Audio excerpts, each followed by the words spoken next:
ఇక కూటమి ప్రభుత్వం అధికారంలోకి వచ్చిన 18 నెలల్లో అమలు చేస్తున్న సంక్షేమ పథకాలను చూసి మేమంతా ఆనందం వ్యక్తం చేస్తున్నామని పార్వతీపురం మండలం డోకిచీల పంచాయతీ గిరిజన ప్రజలు అన్నారు. డోకిచీల పంచాయతీ గ్రామానికి చెందిన వైసీపీ సర్పంచ్ సంపంగి జగదీష్ వార్డు మెంబర్లతో పాటు 100 కుటుంబాలు టీడీపీ పార్టీ కార్యాలయంలో ఎమ్మెల్యే విజయ్ చంద్ర సమక్షంలో చేరారు.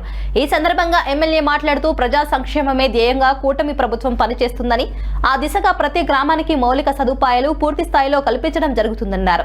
పార్టీలో చేరిన వారికి టీడీపీ ఎప్పుడు గుర్తింపునిస్తుందని, మీ అందరికీ సముచిత స్థానాలు కల్పించడం జరుగుతుందని ఎమ్మెల్యే హామీ ఇచ్చారు.